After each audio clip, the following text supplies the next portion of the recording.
Welcome, in front of me I have ASUS Zenfone 7 Pro, and today I will show you how we can remove your tempered glass from your display, how easily we can get rid of that. So as you can see in this place, my tempered glass is broken and it's time to change it.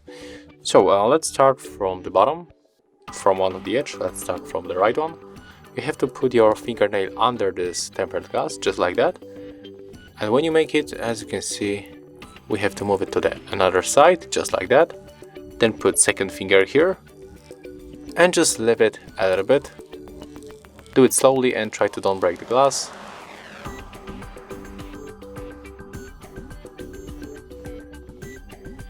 And there we go, it's removed. So right now you are able to put it another time.